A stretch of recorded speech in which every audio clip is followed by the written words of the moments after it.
Hello everyone. History and earth के एक नए लेक्चर में आप सबका वापस से स्वागत है। हमने मिडिल इन हिस्ट्री की एक पूरी सीरीज शुरू करी थी। इसके कई सारे वीडियो लेक्चर्स ऑलरेडी हमारे यूट्यूब चैनल में अपलोडेड है। आप ऊपर आई बटन पे जाकर क्लिक करके उन सारे वीडियो लेक्चर्स को देख सकते हैं, या फिर हमारे यूट्यूब पेज के प्लेलिस्ट सेक्शन में जाकर मिडिवल इन हिस्ट्री पे टैप करके वहां भी सारे वीडियो लेक्चर्स को आप देख सकते हैं। सो आई रिक्वेस्ट यू ऑल कि आप पहले प्रीवियस वीडियो लेक्चर्स को जरूर देखें, तब इस वीडियो लेक्चर को और इनके आने वाले वीडियो लेक्चर्स को एक पूरे सीरीज पे देखें।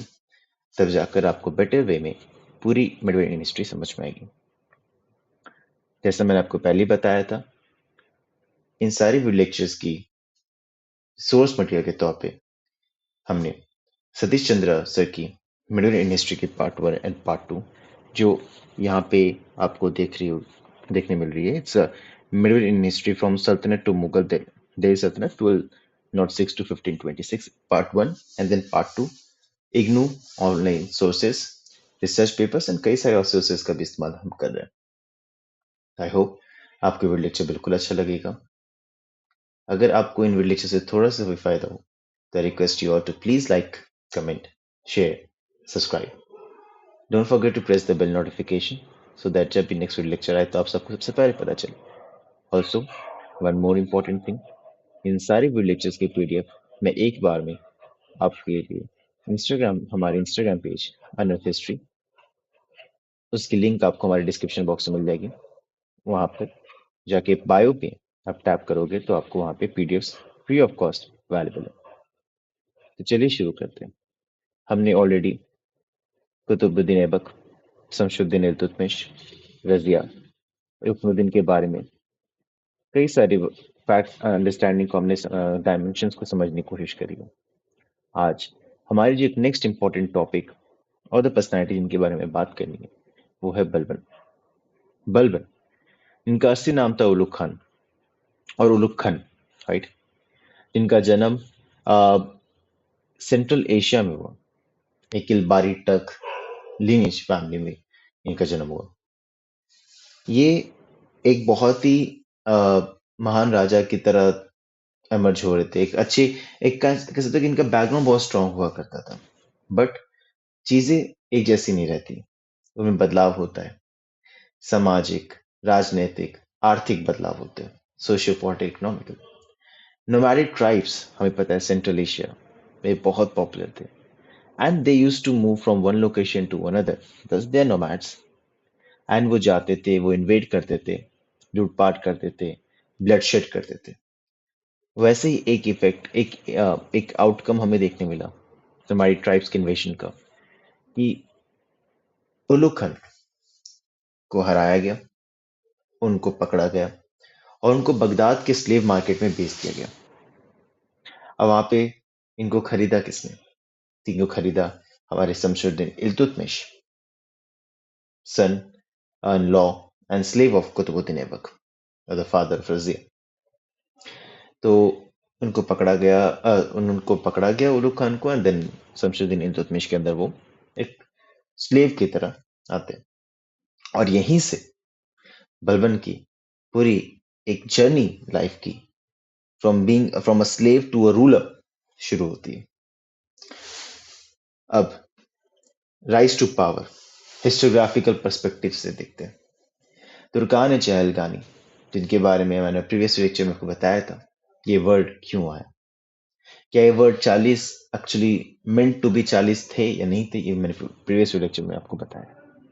बट ये बात बिल्कुल सच है कि तुर्कान चहलगानी के बहुत ही प्रोमिनेंट मेंबर थे बलबन और उलुग खान।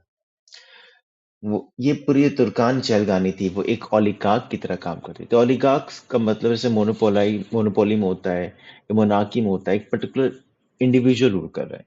ओलिगार्की में मोर देन वन रूलर्स के तौर पे आप देख सकते हो, more than one powerful personalities के तौर पे आप देख सकते हो। तो इसने क्या किया, इसने अपनी एबिलिटीज को with the due course of time improve किया, एंड धीरे धीरे उससे पूरे पावर स्ट्रक्चर को इन्फ्लुएंस करना शुरू किया। यानी इस तरीके से जो मेडिवल कोर्ट की पॉलिटिक्स थी, राजनीति थी, उसमें इनका इन्फ्लुएंस बढ़ना शुरू किया। वो समय जहां पे अलायंसेस बन भी रहे और टूट भी रहे, उस समय इन्होंने अपना एक इन्फ्लुएंस शो किया। और जिस तरीके से इन्होंने अपना एक पूरा पावर पॉलिटिक्स का नेटवर्क बिल्डअप किया, साथ ही साथ अपना एक अपनी एक एफिशिएंसी को बिल्डअप किया, इससे उनकी मिलिट्री एंड एडमिनिस्ट्रेटिव एफिशिएंसी बढ़ती गई। उनका एक रोल हमें कोर्ट में भी देखने को मिलता है। इनकी मिलिट्री रेसिडेंसी की बात करें, मिलिट्री जो रोल इन्होंने प्ले किया, सबसे प्रोमिनेंट जो था वो था मंगोल्स के अगेंस्ट। ये इन्होंने लीडरशिप शो की 1246 में, जब मंगोल्स के साइड से थ्रेट आया। इन्होंने कोशिश करी कि नॉर्थ वेस्टर्न फ्रंटायर रीजन, जो हमारा अफगानिस्तान, खैबर पख्तूनवा का रीजन है, ओबियसली पाकिस्तान का रीजन है, वहां पे इन्होंने कोशिश करी कि मैं मिलिट्रीज को स्टैब्लिश करूं, बट साथ ही साथ मैं ये भी ध्यान रखूं कि मिलिट्रीज वहां पे मोटिवेटेड रहे, तो मैं अपने लोअर जो लॉयल है, भरोसेमंद है, उनको वहां पे प्लेस करूंगा। साथ ही साथ, और इसी में हमें जलालुद्दीन खिलजी का भी नाम देखने को मिलता है, the founder obviously of Khilji dynasty. वो भी आपके कहीं ना कहीं फ्रेंड थे, जिनको प्लेस किया गया था north western division to protect against the Mongol, because Jalaluddin was known for his efficiency in military tactics, particularly against Mongols। ठीक है। सो इन्होंने ये भी डेमोन्स्ट्रेट किया कि आपको गुरिल्ला टैक्टिक्स आना चाहिए, जिसमें मराठास इंडिया में बहुत पॉपुलरली जाने जाते हैं अपने गुरिल्ला टैक्टिक्स की वजह से। फोर्टिफिकेशन की जहां जहां भी आपके ऐसे वीक स्पॉट्स है, वहां पे किले बनाओ, बैस्टियंस बनाओ, पावरफुल फोर्ट्स बनाओ, कि उनको क्रॉस करने ही मुश्किल हो जाए। तो ये चीज हमें देखने मिलती है। सो ये मिलिट्री एक्यूमेन शो करता है बलबन का।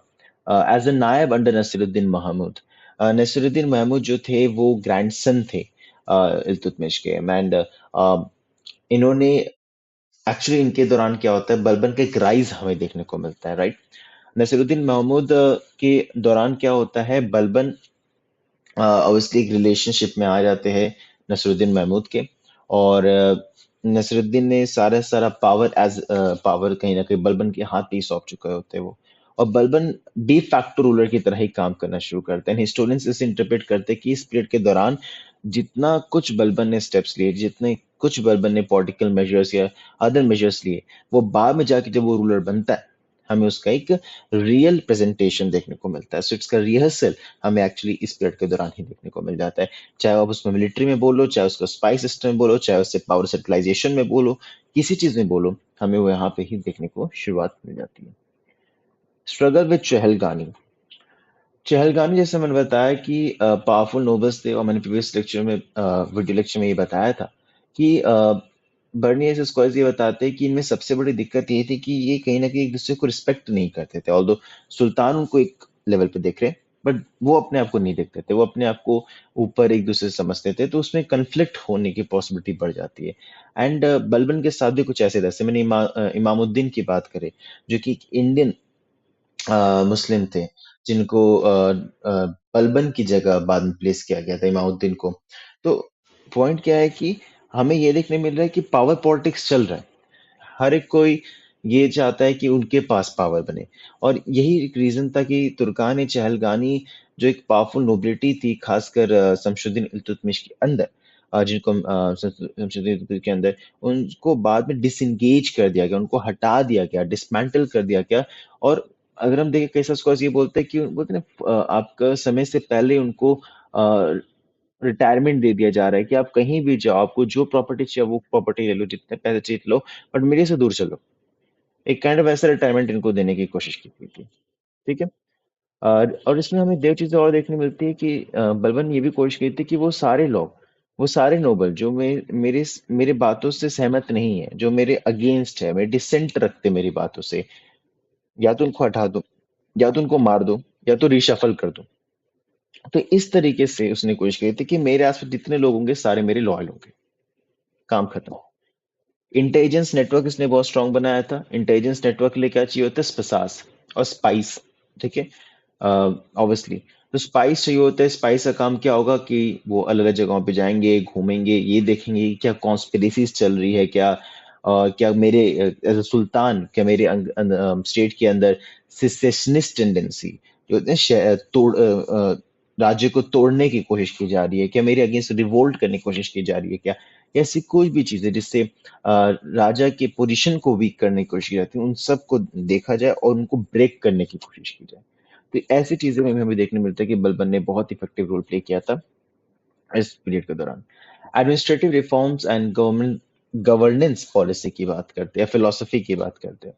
तो मिलिट्री रिऑर्गेनाइजेशन की बात करें तो बलबन ने ये कोशिश की थी कि मेरी जो आर्मी रहेगी वो प्रोफेशनल होगी, वेल ट्रेन्ड होगी, और प्रॉपरली मैं ध्यान रखूंगा एज ए रूलर कि वो उनका ना सिर्फ वो ट्रेन रहे बल्कि प्रॉपर हर रेगुलर बेसिस उनका इंस्पेक्शन भी हो। मेरा डिफेंस जो है वो खासकर फ्रंटायर डिफेंस जो है वो बहुत स्ट्रांग रहे।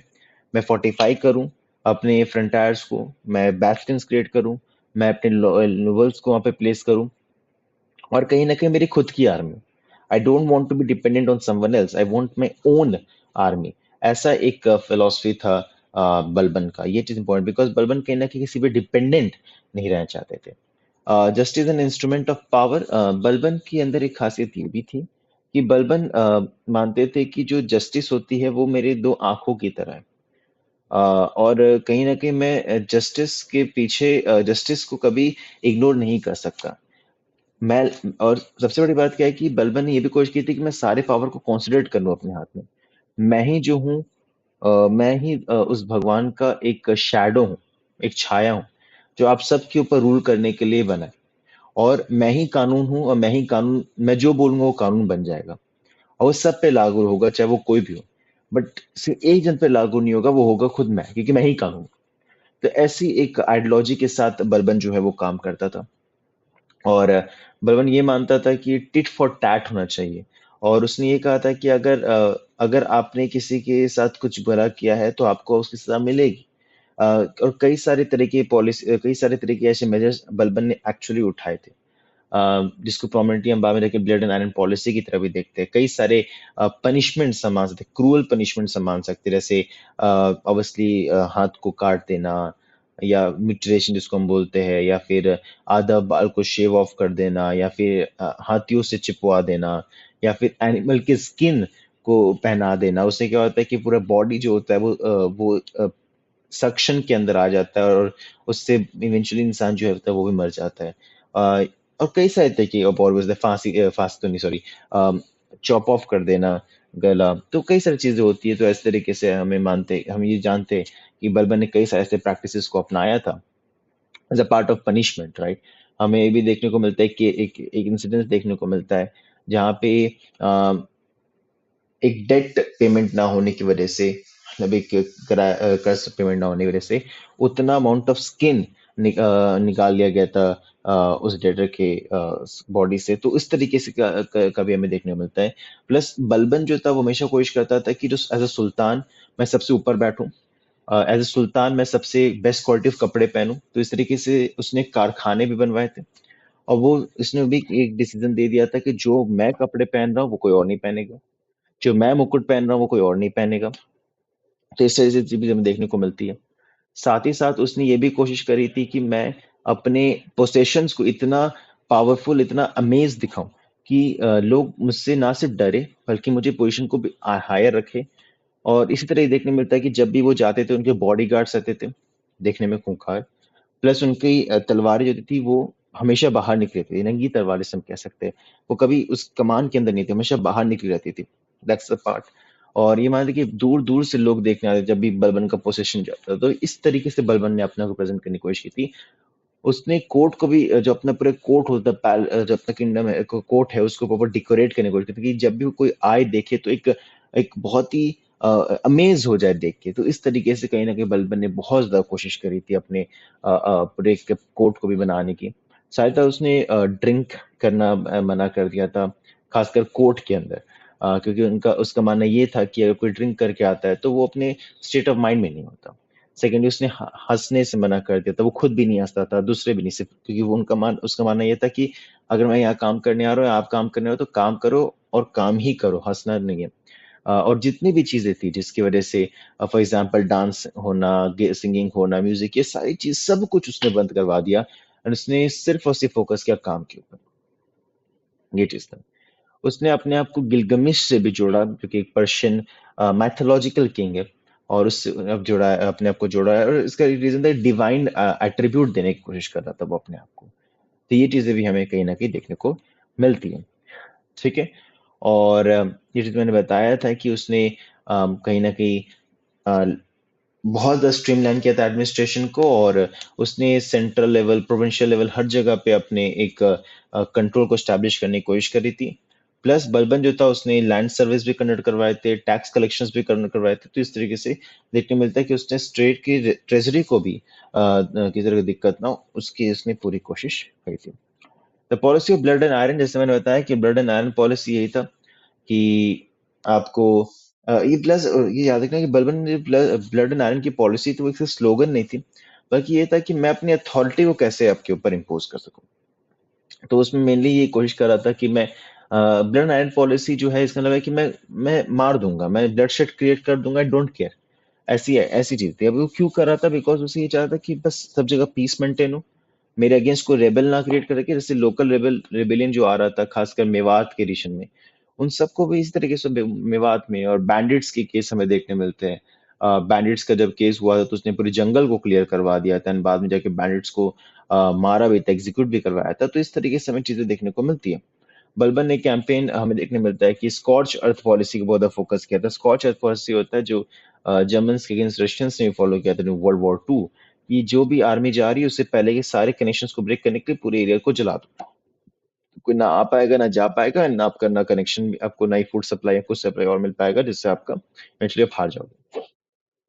टुडे सब्जुकेशन, मैंने पहले ही बताया कि वो किसी भी डिपेंडेंट बलबन होने के इंटरेस्टेड नहीं थे। वो चाहते कि मेरा ही सुप्रीम अथॉरिटी हो, एंड इसलिए फ्यूडल पावर जो कहीं ना कहीं राइज कर रहा था उसको कंट्रोल करने की कोशिश की गई थी, और इस तरीके से पूरे एम्पायर को सेंट्रलाइज करने की भी कोशिश करी थी। बलबन ने पॉलिसीज जो थे वो इंश्योर करी थी गवर्नर्स और कमांडर्स जो है वो सीधा सीधा एक ही इंसान के कंट्रोल के अंदर है, वो हूं मैं। Right. Ideological foundations of kinship, doctrine of divine kinship के बारे में मैंने ऑलरेडी बता दिया। कहीं ना कहीं गिलगमिश के साथ जुड़ने से, अपने आप को एक भगवान का छाया दिखाने से, वो उसने अपने आप को एक quasi sacred status, if not in complete sense, partially हाँ उसने दे दिया था। और आइडियोलॉजिकल शिफ्ट जो था वो डेलिबरेट एक अटेम्प्ट था सो दैट कि वो मार्जिनाइज कर सके नोबिलिटी को। राइट, ये चीज इंपॉर्टेंट है। एक्सक्लूसिविटी इन एडमिनिस्ट्रेशन, ये चीज भी बहुत इंपॉर्टेंट है कि उसका मानना ये था कि मतलब उसने कहा भी था कि मैं जब भी किसी नॉन टर्क को देखता हूँ मेरा खून खौल जाता है और मेरे हाथ तलवार के पास चलाते हैं। इसका मतलब ये है कि मैं किसी नॉन टर्क को देखता हूँ तो मेरा मन करता है कि मैं उसे मार दूं, या कन्वर्टेड को देखूं तो मैं मार दूं। तो बलबन ये कहा था कि सिर्फ और सिर्फ वही जो कि आपके तर्क है उनको ही हायर स्टेटस मेरे एडमिनिस्ट्रेशन में मिलेगा, वही सिर्फ और सिर्फ रूल कर, वही और सिर्फ एडमिनिस्ट्रेशन का पार्ट बनेंगे, गवर्नेंस का पार्ट बनेंगे, और कोई नहीं बनेगा, वही एलिट बनेंगे। ये चीजें देखने मिलती है। चाइनीज हिस्टोरिकल कंटेक्स्ट की बात करें तो बलबन का जो रेन था उसमें कई सारे एक्सटर्नल और इंटरनल टर्बुलेंस हमें आते हुए देखने को मिलते हैं। एक्सटर्नल टर्बुलेंस में मंगोल थ्रेट सबसे बड़ा है, 1246 से शुरू हो जाता है। कांस्टेंट हमें इनका एक इन्वेजन देखने को मिलता है, और इसी वजह से बलबन ने ये कोशिश करी थी कि मैं ना सिर्फ फोर्टिफाई करूंगा, मैं लोगों को प्लेस करूंगा, बल्कि मैं प्रिएंटिव मेजर भी लूंगा। जहां मुझे लगता है कि नहीं अब रिस्क है, पहली एक्शन अब मैं ही ले लेता हूँ, मैं वेट नहीं करूंगा कि मुझे मेरे पे आएगा और अटैक करेगा। रेजिस्टेंस सेंट्रलाइजेशन, जो रेमिनांट्स थे इल्तुतमिश के डिसेंट्रलाइज्ड सिस्टम का, अ, उसने रेजिस्ट किया था बर्बन के ब्यूरोक्रेटिक मेजर्स को। तो इस रेजिस्टेंस से पर्टिकुलरली प्रोनाउंस हुआ कि और यही हमें देखने मिलता है कि प्रोविंशियल गवर्नर्स फ्रंटाइज शिफ्टेंस तभी फैला। बलबन की एबिलिटी थी, उसने एबिलिटी शो की अपनी, और उसने कहीं ना कहीं सारे पोजिशंस को हटाया और कहीं ना कहीं चीजों को बहुत बैलेंस करने की कोशिश करी, और वो जो प्रेस्टीज खो चुका था सुल्तान का उसको वापस लाने की भी कोशिश करी। तो ये चीज हमें देखने को मिलती है जो कि बलबन के अंदर हुआ। This is not the end of this series obviously, and होना भी नहीं चाहिए, अभी तो बहुत से कंटेंट आपको देना बाकी है मेरे साइड से। बट आई बिलीव कि बलबन के कंटेक्स्ट में जितना मैंने आज आपको बताया वो आपको हेल्प करेगा चीज समझने के लिए कि बलबन क्या था, क्या कैसे ट्रांसमिशन किया अभी, और बाकी है मैं आपको और बताऊंगा कि पर्शियन इन्फ्लुएंस कैसे आया कोर्ट में, नौरोज फेस्टिवल, सजदा पाइबोस जो क्यों उसने इंट्रोड्यूस किया, एंड चीजें। और सजदा पाइबोस का कॉन्सेप्ट तो बहुत सिंपल सा है, क्योंकि एक में हो रहा है कि आप आगे झुक रहे हो राजा के, उसके पैरों को चूम रहे हो, एंड कहीं ना कहीं ये दिखाने की कोशिश कर रहा है राजा कि मैं तुम सबसे सुप्रीम हूँ, एंड आप सबको मेरे सामने झुकना पड़ेगा। That that kind of attitude जो था वो बलबन का था। तो इस तरीके से समझ सकते हो कि बलबन का एक एक कैरेक्टर किस तरीके से हम उसको देख रहे हैं।